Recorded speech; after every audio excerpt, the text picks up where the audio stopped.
It's 10 p.m. at a mountain rest stop. Fluorescent lights buzzing, vending machines humming, map folded on the dashboard. You're almost back inside your car when a truck slides in and pulls up real tight to your door, ignoring the 40 empty spaces nearby, and no one gets out. You squeeze your body between bumpers, trying to get inside your car, and once you do, you slam the lock on the door, and you try to breathe like everything is normal. But then a face appears in the side mirror. Knuckles tap on your glass. It's a man, a stranger. He's talking, but you can't hear him, so you open your window just a crack. He says that he's lost and asks for directions. It sounds like the beginning of a horror story, and you tell him you're not from there either. Sorry.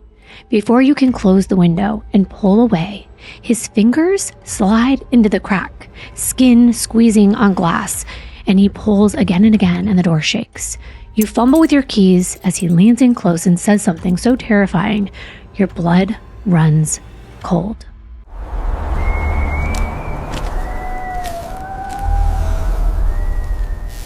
Hi everyone, welcome back to my channel. You may know me from my true crime channel here on YouTube called Kimbyrleigha. I am Kimbyrleigha, or Kimbyr, and this is Candidly Kimbyr, and on this channel we will be diving into some of the most creepy and interesting real life stories from around the web, mostly focusing on where?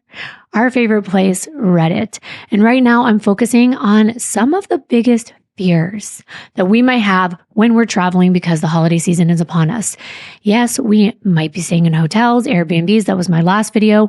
Maybe we're taking secluded rural roads, and maybe we're on the highway and we're going to pull over at a rest stop. But after hearing this, you might not want to. Now, I am sure that most of you know what a rest stop or a rest area is, but you may not. Maybe you're living somewhere outside of the US or maybe elsewhere, and it may be called something different. So for context, these are designated areas along highways or freeways for drivers to take a break and to rest, hence their name. And they usually have things like a restroom, picnic tables, or even vending machines. Sometimes they're called safety rest areas, but after you hear these stories, I don't think you're going to think they're safe. But they're given that name because they're supposed to prevent drivers from falling asleep at the wheel. So it's a safe place for them to pull over. However, sleeping in a car at one of these rest stops, I would say don't. So here goes. I always start with the more suspicious stories and then we move forward, each one getting a little worse in my perspective. But I think a lot of them are going to be relatable. Always leave your comments below, and if you want to tell your story, don't hesitate to click my link below in the description box. I made 2 places for you to do that. A special submission form, or you can go to Candidly Kimbyr subreddit. I was so excited to see that some of you are already posting on there, so thank you very much. But okay, this first story is from our favorite subreddit, Let's Not Meet. It's a place to read spine-tingling, unusually terrifying true stories about people you never want to meet again. The post is from Humpty Dumpty 95. It's entitled, Why I No Longer Stop at Rest Stops. I was 18 years old and on my way back home to California on summer break after my sophomore year of college. I had a 9-hour car ride ahead of me and stocked up on energy drinks, soda, and snacks for the ride home. I left school late after dinner with friends and planned on driving into the night. I'm making good time, and I'm around 3 or so hours from home, which was Yuba City at the time. I'm an hour outside of Reno and on a lonely stretch of road when it happened. I suddenly get the urge to pee. Those energy drinks I chugged coming back to haunt me, and I kick myself in the ass for not stopping when I gassed up 45 minutes before. I saw a sign that advertised a rest stop coming up, and so I drove the few miles to the sign and then pulled in. Parked in the parking lot was a ratchet-looking sedan, and on the other side of the lot, a Sprinter-type van. I quickly got out and hurriedly jogged to the restroom before I peed myself. I was flushing when I heard someone enter, and I froze. I'm in decent physical shape, and I work out quite often. For a guy, I'm on the smaller side. I'm only 5'7" and about 160 pounds. So I am bracing myself for some Michael Myers type shit when I open the door and see an average Joe looking guy. He looked up and gave me a friendly smile. then stepped over to the urinal, and I washed my hands and was getting ready to leave when he starts talking. His voice was gravely and low, so I couldn't hear him the first time. "You like dogs, man?" he asked as he washed his hands. He was wearing those coveralls the mechanics wear, and he had grease stains on it. My creeper meter started beeping. I shot him a friendly smile and said to him as I left the bathroom, "Yeah, man, dogs are cool." Well, that was the wrong thing to say, because he comes following me out the door, almost on my heels, and says, "I got a new puppy. Want to see him? He's real cute." And now I'm freaking out. Keys are in one hand, my cell phone is in the other. I called back to him in a shaky voice. "No, thanks, I gotta get going." I'm getting into my car when he grabs the door, trying to open it wider. The dude was strong, and he's a good few inches smaller than me. I start my car, I put my phone to my ear, and what he said next caused me to almost crap my pants. He said, "By the time the cops get here, you'll already be dead." With that, I kicked out at his stomach, and thank goodness it connected. He let go of the door and fell on his ass. I then locked the doors and screeched out of that rest area. I saw him scramble for his car, but he didn't stay around to watch. I took off like a bat out of hell. I was a nervous wreck for the next 3 hours, thinking that he was going to follow me home and finish me off. When I got home, I told my dad, who had stayed up to wait for me, what happened, but he talked me out of calling the authorities. I made sure to take an entire different route when I went back to school in the fall, and because of that, I've never stopped at another rest stop ever again. So dude, wherever you are, I do not want to see your damned puppy. Wow. So, of course, it's the good old, like, come see my puppy trick. And it usually works with the kiddos. But I mean, this guy was only 18. So perhaps this creepy man was shooting his shot. But yikes, what were his intentions? And the thing he said about, like, by the time the cops come, you'll be dead. That sounds like a threat for sure. So I am glad that the OP, which, by the way, that means original poster, got out of there like he did. Now, one commenter, Honora the Dragon, I think I'm saying that right, I'm probably not. They said, always stop at a place with lights and people. If it's 3 a.m., look for places like IHOP or Waffle House that are 24/7 and obviously have staff in them. Shit like this is horrifying. Now, the OP did respond saying, at 25, I'm so much more street smart now. If I need to stop, it's a 24-hour Walmart or McDonald's with people. Now, the same commenter said, absolutely. Even in daytime, I avoid rest stops. They're literally on the expressway, and if someone grabs you, they can be gone in a minute. So scary that happened to you. Glad you made it out of there. Now, another commenter, Ready Whipped, suggested, you kids should get yourself a money clip, okay? You get these at any, I don't know what this is, haberdashery. I'm guessing that's like, I don't know, a 7-Eleven in some areas. You put a $50 bill in the money clip, and then when a guy flashes a blade, you go, you want my money? Go get it. And then you run in the other direction. I was kind of like, what is he saying to do? He's saying to like throw money at a person and then run and like hightail it out of there and say like, take my $50 bill. So it was a little bit confusing, but the next comment was from someone called Midnight Poppy, who said, I like this. A guy flashes a blade, you flash your fake $50 bill like this one, and he provided a link to a picture of a fake $50 bill that's folded up. And when you open it, it says, disappointed, obviously because the 50 isn't real. And it says, Jesus won't let you down. Make Jesus Christ Lord of your life. Now, I personally don't know if giving somebody a real or fake $50 bill or bill of any kind would buy you enough time, pun intended, to get away from someone intending to do you harm. And let's not forget, these people are going to watch you leave. And that takes me to our next story. This one is from the Creepy Encounters subreddit.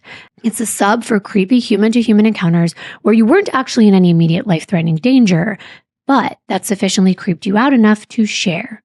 This post is from Coastal Haze, and it's called Some Creep Followed Me Out of a Rest Area. Now it goes like this. It was the summer of 2014, and I was driving back from my aunt's cottage in Maine where my family was vacationing for the 4th of July. I was leaving before everyone else because I had to go to work, so I was making the long drive by myself. My dad was kind of concerned because I was 18 and a girl driving alone. My sister had been with me on the drive up. And truthfully, I wouldn't know how to fix a flat tire, etc. But I wasn't worried. And I was honestly happy to have an excuse to be by myself for a while, blast my music, and belt along with it. I had been driving for roughly 2 hours and decided to stop at a random rest area somewhere in northern New Hampshire so I could take a break, get a coffee, use the restroom, etc. I pulled into a spot, turned off the car, and just sat for maybe 5 minutes looking at my phone. Oh, that's a no-no. I mean, so I've been told. You shouldn't just sit in your car. I know this is a rest stop though, but I'll get to it. The poster said, there was a gold-colored pickup truck in the spot to the right of mine, and a man in the driver's seat just sitting there. I didn't think much of this because I figured he was also just taking a break from driving. I glanced over at him again, though, and when I did, I saw him staring right at me. And he didn't look away when we made eye contact. Instantly, I got a terrible feeling like something heavy had dropped into my stomach. I felt like this guy was still watching me as I got out of my car, which I made sure to lock, and went to the rest area. I was still uneasy as I was in there, but I thought he would probably be gone 5 minutes later when I walked back out. But I was wrong. The gold pickup was still sitting there. As I walked back to my car and got in, the man watched me the entire time. And I could tell that he knew I realized this, but didn't care. And that's what really creeped me out. He wasn't a scary looking person. He just looked like an average guy, brown hair, ball cap, white, probably between 25 and 35. I was getting increasingly uncomfortable, but I tried to tell myself I was imagining it and that we just happened to be glancing at each other at the same time. I sat in the car looking at my phone for another 10 minutes, and the guy was still just sitting there doing nothing. And I was thinking, why not leave right away? I get it. It is a rest area. You are resting, and so are other people. But then they said, I really was pretty freaked out at this point, and I had a gut feeling that if I left first, he would follow me. Okay, it makes sense now. You don't want to leave because exactly, he can be right on your tail. She said, after another 5 minutes, I decided it was time to go. I really hated sitting there and knowing I was being watched. I abruptly put down my phone, quickly buckled, and zoomed out of the parking lot. As I was doing this, I kept telling myself, he's not going to follow you. This is just a coincidence, etc. But of course, he did follow me out. When I saw that gold pickup pull out of its spot right after I did, I full on freaked out. I was so scared that I thought I might be sick. But I also felt a ton of adrenaline kicking in. Flight mode, I guess. On the highway, I stepped on the gas, but the pickup was still directly behind me. So I switched into the next lane and then worked my way over to the fourth lane all the way on the left. It was a really busy road, especially because of the 4th of July, but I could still see the truck farther back in one of the middle lanes. I was still in panic mode, and all I could think was that I needed to put distance between me and him. I was absolutely flying. I was going 85, which was the fastest I'd ever driven in my life. Whenever it was safe to do so, I changed lanes to pass other cars because I knew that I had to lose this guy. Although I was definitely way over the speed limit, all the adrenaline that I was feeling was also helping me, and I felt very in control of the car. I honestly can't remember how long it took, but I eventually could no longer see the truck, and I started to calm down. I was still pretty spooked for the remainder of the drive, and I just wanted to get home as fast as possible. I didn't stop for the remainder of the drive, and I went pretty fast the rest of the way. Eventually, I made it home. I locked all the doors, and I went on with things. I never told my parents about this incident since I wound up being fine. I felt like I would have just upset them for no reason. I did tell some of my friends, and they agreed that the whole thing didn't just sound coincidental. Even now, years later, I still remember the horrible feeling I got as I watched that truck pull out of its spot after I did, and the crazy amount of adrenaline that I had as I flew down the highway. And sometimes I do wonder what I would have done if I hadn't lost the guy. Luckily, nothing like this has happened since, and I really hope it stays that way. So that's my creepy encounter. Thanks for reading. Okay, so by now, if you've been watching me for, the past, I don't know how many videos are on this channel, I always try to give a reasonable explanation. And, it seems like the fact that they'd never driven over 85 miles an hour, we know that they're only 18, they're a girl alone. I think that really adds to the fear in the moment, right? But these rest areas, they're on a certain part of the highway. So let's say you pull off to the right. Well, there's only going to be one right there. And then you have to pull back on the highway the same way you're going. So if you're going north, you're still going in that same direction when you pull away. As far as I know, that's how they've always worked when I've stopped there, but I haven't stopped there in many years. But what I'm trying to point out is, sure, this guy could have left at the exact same time. Maybe it wasn't a coincidence, but if it was, he could have just been getting on the highway just like her. However, we know that he was right behind her for some time. So I get it. It could have been really scary. The commenter Sappy Dark said, yeah, I don't blame you for wanting to get the hell out of Dodge, especially with that creep around watching you. Did this happen during the day or night, by the way? Your intuition proved right. It seems that whenever creeps like this spot a woman alone, they see easy prey to zero in on, or some shit like that. It's real messed up. Good thing you got home safely, though. Did you ever report this dude to the police? Because he was basically stalking you, which is crazy. Now, this is me cutting in. Now, I don't know if I would go as far as calling this stalking, somebody in a public parking lot looking at you. She could have been an attractive female. Not that that makes it right, but she did feel uncomfortable. I don't know if it would raise to the level of being illegal. He was 25 to 30, according to this woman. So sure, it doesn't make it less creepy. But the OP did say it happened in the afternoon, probably sometime between 1 and 3. And if it had happened tonight, I would have been 10 times more freaked out. I never did report it to the police, partially because I didn't get his license plate. I didn't want him to see me staring at it. But even if I had, unfortunately, there would be no proof that he had done anything, just my word against his. Well, I am glad that you are okay. And there were some commenters that said he did do something, that he was stalking her when she was sitting in the car. But I tend to find, someone staring, not necessarily stalking, but then when they both left, I could see how that would look like stalking in a way. She said that she was speeding away because she was so scared and she didn't want him to catch up. So you never know. I think it is better to be safe than sorry. I have read true crime cases where people have been victims that have been followed home. On a regular road, someone follows behind them. And if you are younger and you are a teenager, you might get targeted more. So I think that might have been what's going on. But in the next story, that's from the Let's Not Meet subreddit, and this is from Illusions for Use, they're talking about a Virginia rest area stranger, and it seems like they really were being followed. So let's get into this one. They wrote, this happened in 1999, and though I am from Virginia State, this happened many miles from my hometown and was out close to the mountains in central Virginia. My friend, whom I will call Tay, and I had gone on a little road trip to see some caverns.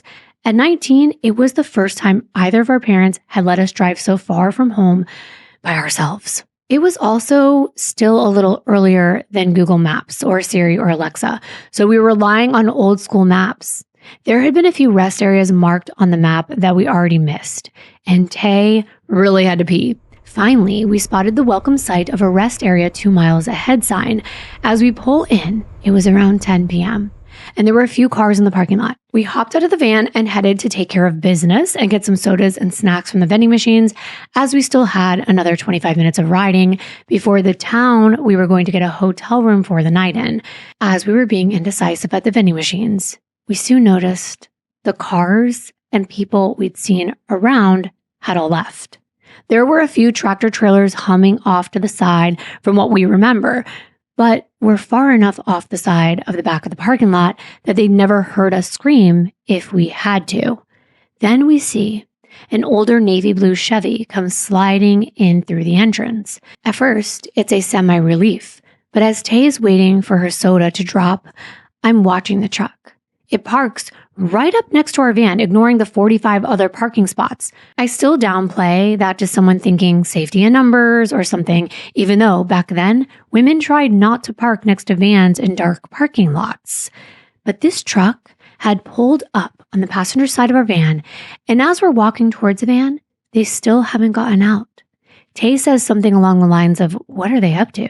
And she was the one driving, so it was I who had to squeeze between the Chevy truck and my passenger side van door, and they hadn't left a lot of room. I almost told Tay I'm not going to do it as I rounded the back of the van and squeezed through, quickly jumping in and slamming my door as if they'd grab me.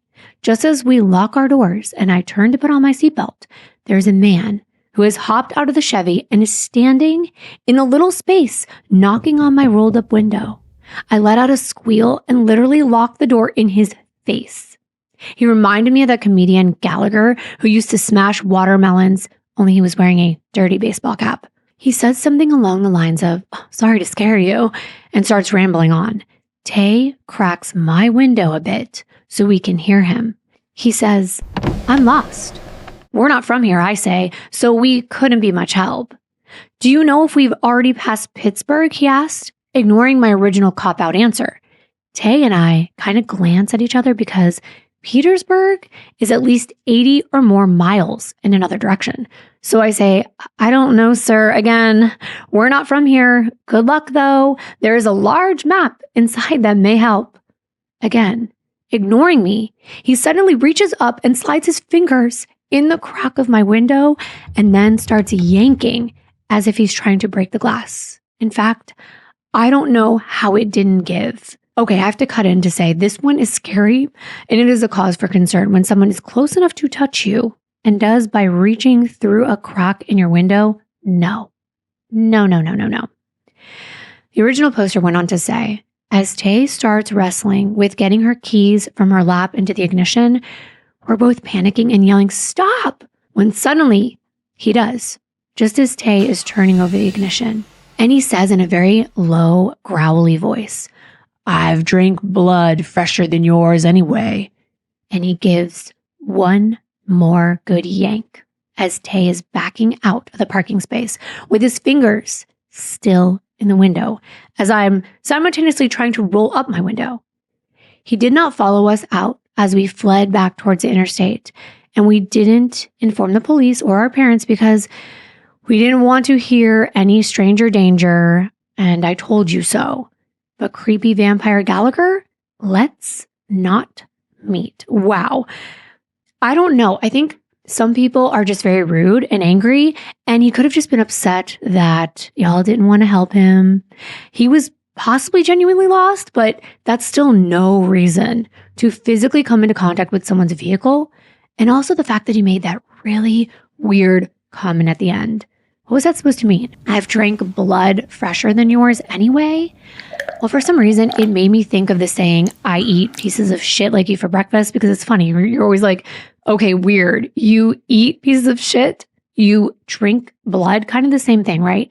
So I actually Googled it because for some reason, I just thought maybe it was some kind of weird saying somewhere out in the middle of nowhere in the US. You know, they have different phrases that mean different things to different cultures. Now, what it said was I drink blood fresher than yours is said to be an insult, and it's used to imply that the other person is very old, outdated, or lacking vitality, suggesting that they are stale or ancient. It's a colorful way of saying the person is old-fashioned or past their prime. And I don't know if they were using it wrong, trying to insult these younger girls like they didn't realize they should be more kind to their elders kind of thing. It's kind of like I'm saying I'm far more experienced at life than you are. Like a vampire has feasted on many victims in their time since that person was fresh. Get it? But let's see what other people thought. Lobelia Cardinalis said, as I was reading this, I was thinking, get in the van behind the driver. You can switch back later. I've read enough of this sub to be suspicious when reading a monologue, but I wonder if I would act on it in real life. Also, rest stops, so sketchy. So what they're saying is like, why didn't she just like get in behind the driver so she didn't have to squeeze through and be on the side of the Chevy? And I get that. And that could be a good idea, I guess. But in the moment, I don't know if you're thinking that way. You know, you're just trying to get in and go. Running Free 74 said, I've drank blood fresher than yours. Something I would imagine a redneck from Pulp Fiction would say. Glad both of you got away unharmed. Little Pasta Baby said, I would take his fingers with me if he tried that shit. Yeah, That's the scary part. Weird phrase aside, you don't put your hands in a person's window. Okay, but this next couple stories actually gave me legit chills. Are you ready to hear them? And tell me what you think about that last one. And by the way, I wouldn't stop at a rest area regardless. So I know I'm assuming maybe some of these could be reasonably explained away, but I don't know.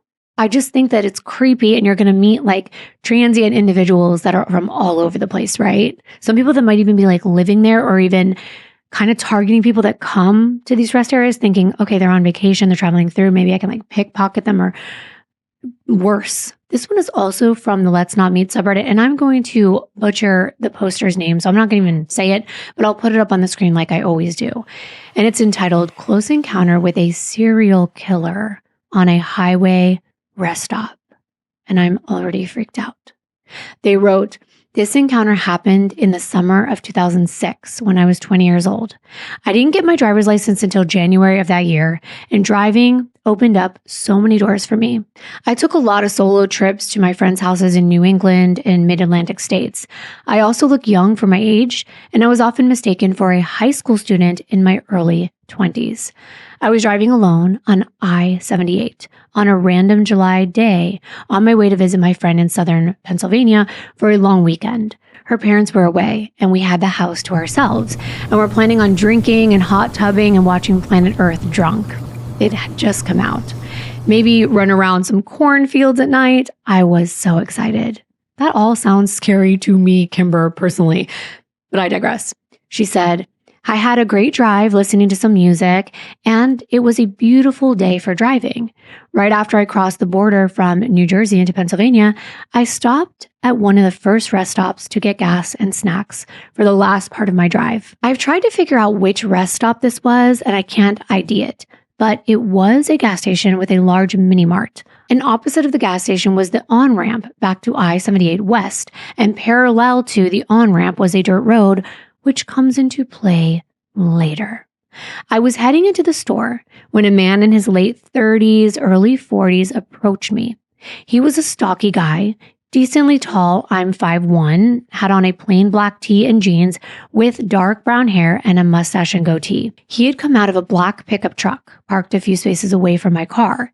He had a super intense gaze and immediately creeped me out. He just had a crazy energy about him. I don't really get vibes from people that often, but this was so strange. He stood too close. His gaze was crazy, direct, and focused. His word choice was strange. Immediately set off all my alarms. He asked if I was from the area despite my Connecticut license plate, where I was headed, and if I knew of any fun things to do because he had plans later in time to kill beforehand. Now I'm cutting in to say, yikes. That's a big no. I would already be afraid because of that simple question. Like, you're a stranger. Why are you asking me about this?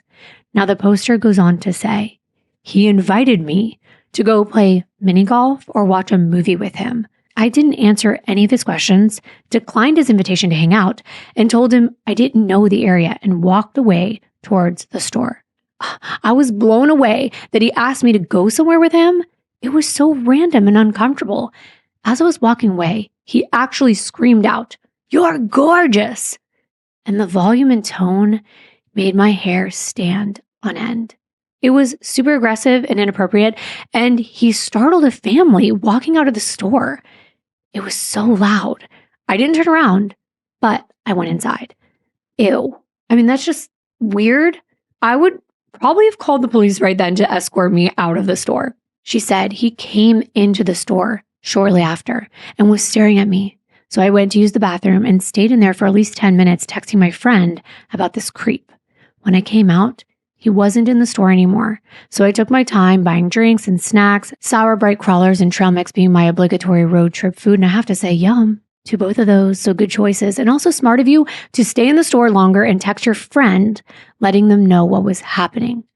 She continued, I went out to gas up my car, and I was relieved that his car was gone. And I started thinking about the rest of my drive and getting excited to see my friend. When I pull out to the road to get back on the highway, I hear someone persistently honking his horn, and I see this creep show on the dirt road parallel to the on-ramp in his truck, honking, shouting, and waving at me to drive over to him. He was directly facing the gas station and had been waiting for me to pull up. Okay, I'm sorry, I had to cut in again. Now you might understand why I thought the other stories weren't exactly stalking or following the person, but this one's different. She said, I immediately was freaked out and jumped on the on-ramp back to I-78, and he pulled onto the highway after me, and I called my friend extremely scared. I drove so fast and probably dangerously, and looking back, I'm lucky that I didn't get into an accident, but I didn't know what to do. He didn't follow me for that long, and I think after a few exits, he pulled off. My friend and I had a backup plan that if I saw his car again, she would direct me to a police station the next town over from her, instead of going directly to her house and leading some freak to us. That's actually really freaking smart of you guys. Wow. She said, I didn't see the car again and went to my friends, but the last hours of my drive, I was extremely tense and anxious. I remember checking my mirrors regularly for this black pickup truck. It ended well. I got to my friend's house safely, and we had a nice weekend. The encounter was definitely creepy, but over the years, I didn't put much thought into it.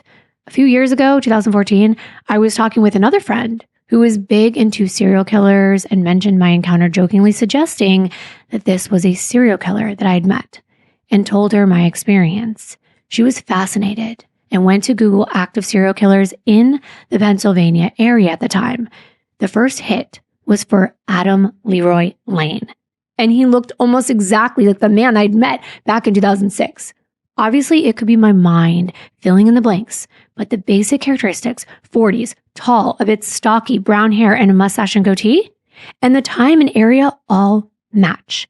In my memory, he was a little bit slimmer than the picture, and it was 2006, not 2007, when he was actually convicted of murdering women, but still, it's an odd coincidence and one I've never forgotten. So I have to say, it could have been a serial killer, and that is crazy. I truly believe it could have been that man. I mean, I don't know. I wasn't there. But this is one of those stories that I think you'll keep thinking about over and over again and keep saying, what if? Helokis said, I'm from that area, and I know exactly where on 78 you're talking about. This freaked me the F out. The original poster responded that with, I've never in my life had such a sensation of terror run through my entire body than when I saw and registered that his car was following me and beeping and shouting and slamming the side of his car to get my attention. So his arm was like outside of the car and he was like slapping it. Ooh, that would terrify me. She said, and that he waited for me over 20 minutes after I had deliberately stalled. It was aggressive and predatory. There were other cars around, but I felt completely alone in that situation and panicked. I booked it out of there and sped going well over 85 for at least half an hour after I saw his car. The entire car ride afterward was awful. I was so freaked. I'm grateful I listened to my instincts. And yeah, I am so glad that you did and that it did not end badly. A commenter from our last thread was actually in this one as well. They made another appearance. It's Sappy Dark again. And they said, it was a damn good thing that you paid attention to your instincts. The fact that he approached you out of nowhere, clearly because he saw that you were a young woman alone, and immediately started in on trying to be all friendly to you was a red flag right there. The fact that he actually waited to stalk you once you left the store was an even bigger red flag. Thank goodness you dodged his ass and got the hell out of Dodge with a quickness.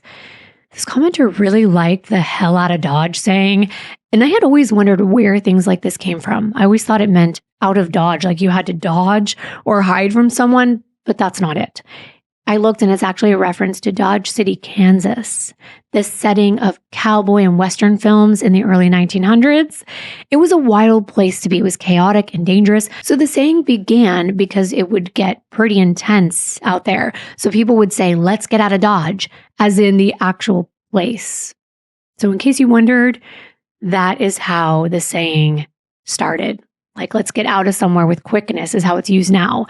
I feel like I need to have like a little chime happen whenever I go educational in these videos and maybe call it something like Kimbyr's Corner.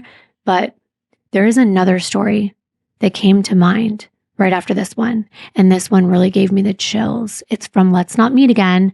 And it's from Operation Filth. And it's called A Rest Stop for the Night. You ready?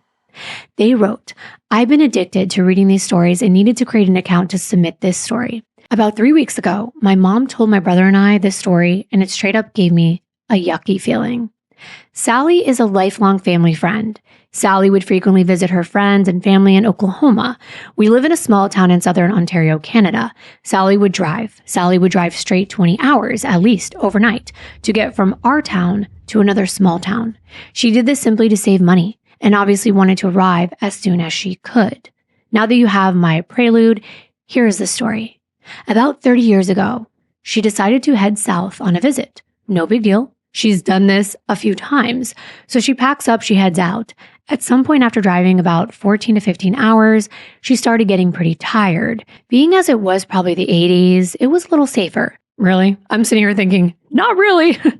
There weren't cameras back then. CCTV footage was crap, but I digress. She decided that she would stop at a rest stop. It was more of a traveler's stop, my mom said, to sleep for a little bit and resume her drive first thing in the AM. She parked right by the lights and felt at ease because there was an abundance of travelers stopping and going. She gets out for a bathroom break, comes back and settles in her car. About then, an RV pulls up beside her and an elderly couple gets out. The man asks her about coming from Canada. They strike up a little conversation, nothing odd. The couple talk to Sally for a bit. They tell her they're driving from south going north and just needed to have a sleep for the night. They wanted to talk because they were unsure if this rest stop was okay to stop at, but seeing Sally, they were at ease. They said goodnight and good trip, and the couple went back to their RV. Sally locked her doors and went to sleep. And I'm just going to cut in and say, I don't know how people sleep in places like these. It is beyond me. I would not be able to. But they said 2 to 3 hours later, Sally woke up with this really unsettling feeling. She looks around, nothing. A few people going in the stop, parking lights are still on. She assumes she's just feeling bad because she's tired. And a car isn't the best to sleep in. After 10 minutes, she said that this feeling actually got worse. And it was a jarring, queasy, uneasy feeling. She sits back and tries to shrug it off. This didn't work. And apparently, she had every red alarm and instinct telling her that she needs to go. She panics, starts her car, and peels off. She doesn't care where. She just knew she had to get away from there. So about 20 miles down the road, she finds a motel and gas station, restaurant type stop. She decides to see if she could get a room for what little money she had. She converses with the person in charge. He cuts her a deal as he doesn't want a young woman driving alone at night. She gets a key, pops into her hotel room, and sleeps for the night. No issues, all peace. Around 9 a.m., she wakes up, showers, changes clothes, and decides to relax for a few. She turns on the TV, and what was on actually gave me chills. There was a breaking news story about an elderly couple killed in the middle of the night. The news shows the RV that Sally was parked next to, exact spot, exact rest stop. And she sees the fast food drink cup that she dropped on accident that rolled under her car.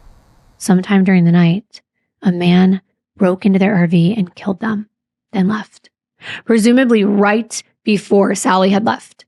The man was never caught, and Sally since then stopped at hotels for the night and avoided rest stops. And all I have to say is, that is terrifying, and those poor people, elderly people, and that's sad because they're vulnerable, right? I mean, so many of us are vulnerable at these rest stops. Cemetery Cat 17 felt similar. They commented, that makes me really sad about the elderly couple. To be a little unnerved about staying at the rest stop and then get murdered throughout the night? Well, I'm glad your mom's friend was okay. Good for her for waking up and getting the hell out of there. A few people wanted to see articles to make sure the story was true. Now, I'm not sure going back 30 years or so, they would have been online, but someone linked a case called the Blind River Killer. Now, the original poster wasn't sure if this was connected, but that is a creepy case for sure, and it does sound similar. Another commenter jokingly said, plot twist, Sally killed the elderly couple. And then the next comment said, yeah. And then she tried to convince herself that someone else did it when she couldn't cope. Other commenters said they thought the same thing. And it reminded me of a really creepy post from the Unsolved Mysteries subreddit. Now, it's a case that has been considered resolved, and I'm not going to tell you the title because I think it would give the story away. Now, this post in particular on Reddit was only a summary, so I went ahead and looked up the case myself and found out all about it through news articles. So I'm going to tell you what happened, and then we will get to the Reddit comments. Okay, here goes. It was September 6th of 2016. 47-year-old mother and wife, Rita Mays, was visiting family members in Helena, Montana from Great Falls when she made a frantic call to her husband, who was with her daughter Rochelle at the time. He put the call on speaker, and she told them she had been hit on the head by a large man wearing a hoodie while she was at a rest stop in Wolf Creek on the Interstate 15, about 50 miles from her home. That sounds scary enough. She told her family she was now inside the trunk of her own car, which the assailant had stolen, and she can't get out. She said she was terrified because the man had access to her purse, which was still in the passenger seat of her car, and she carried a gun inside for protection. She was afraid that he would turn the gun on her. As she spoke to her mother, Rochelle said her mother sounded hysterical. They could hardly understand what she was saying, and they called the police at the same time, trying to get her location. The last thing this mother said was that she loved her daughter, and the line went dead. They traced her phone, and the next day they found her car 325 miles away on the edge of Spokane, Washington, near the airport. Her keys were in the ignition, her purse in the front seat, and there was blood on the ground and a $20 bill nearby. That is so strange. And then sadly, when they opened the trunk, they found her body inside with a single gunshot wound to her chest that had also hit her abdomen. Now, interestingly, they said in reports that it was a single shot, but then reported the pistol and 2 spent casings were found in the trunk with Rita's body. 2 casings, but only 1 shot. But it hit her in 2 spots? Now, I wondered because after a full investigation, the FBI concluded it was self-inflicted. Yeah. I mean, most modern cars do have a release button inside the trunk. So that did kind of sound weird to me that she couldn't just get herself out. Now, it was said to be a Pontiac Grand Prix and not an older model. The media had asked the FBI, why do you think she would go this far to carry this out herself? And they just said, that's a big mystery. However, her daughter thought differently. She's like, she did not hit herself on the head. She did not stick herself in the trunk and drive all that way to Spokane and shoot herself. I believe they shot her and left the gun and the keys in there to make it look like she did this to herself. Her daughter talked about how her mother was a lunch lady at a school, that she loved her grandkids. She was always happy and smiling. She had just visited family. She was fun. So why would she do this? It was so out of character. Now, without having enough information, because the FBI looked into this, we can only assume, but they did say that law enforcement pinged her phone. And they also learned that her bank card had been used to make purchases of about $20 or $25 each at gas stations in towns of Kingston, Idaho, and Ritzville, Washington. So that's interesting, right? They also said that a cop called her phone while the search was on for her, and someone answered her phone, and the officer heard gunshots and then silence. So what do you think? All I could think about was, wouldn't they be able to pull the CCTV footage from those towns where her card was used? And I guess maybe they did. And since maybe it was her that was using her card, they concluded that she did this to herself and staged it. If you remember this case, let me know in the comments. And if you have any other information, I definitely think this is a weird one and very, very sad for her family. Now, this was posted on Reddit, like I said, so let's go to the comments. And of course, someone asked what we're probably all thinking about. Why would she do all this? And someone responded, I don't know. The whole thing seems so strange to me, but still, the only reasonable explanation I can come up with is that she may have had life insurance that wouldn't pay out if she had done this to herself. So she made it seem like something different. But I can't see why she would want her family to believe she was abducted and murdered. That would be so terrible. Baby Bob said, or maybe she underestimated the bullet wound. She probably intended on just injuring herself and then rescued. Probably wanted to shoot herself and walk out of the trunk and hail a passerby, but had locked herself in the trunk and was unable to unlock herself out. People have been known to seek attention in worse ways. I'm just going to cut in and say that seems pretty extreme. And again, I just question the ability for her to get out of the trunk. Doesn't make it any less sad if it was done by her. But We don't know because we don't know her mental health, even though her daughter said she was happy. But Sugaring Mermaids asked, wouldn't an airport parking lot have tons of cameras? And someone responded and said, yeah, probably. That's probably why the police saw and decided that it was self-inflicted and not an abduction. There were a lot of commenters that went back and forth. Half of the people thought it was very suspicious and didn't believe what the FBI concluded. Other people thought that it was planned but not planned out very well. But either way, we have to remember that Rita did not make it out alive. And that's really sad. And I think it's safe to say safety rest areas, rest stops, whatever you want to call them, should be used in an emergency and only when you're with someone else. Maybe forego the large soda, don't drink too much coffee. Even though I know you're going to want to stay awake, maybe stop somewhere more populated and try not to sleep there, even if you have to stop. A Walmart would be better as a pit stop for food and drinks and maybe to use the bathroom than a random secluded rest area. So don't stop. And also, I hope you don't stop watching my videos. Thank you so much for tuning in every single week. And I love hearing your suggestions. So if you want to hear something, let me know. I think I might have a special guest in one of my Thanksgiving holiday related videos. And I think we're going to dive into some drama, some creepy stuff, but also some drama. So that's all that I have for this week. Thank you so much. And I will see you in my next video. Bye.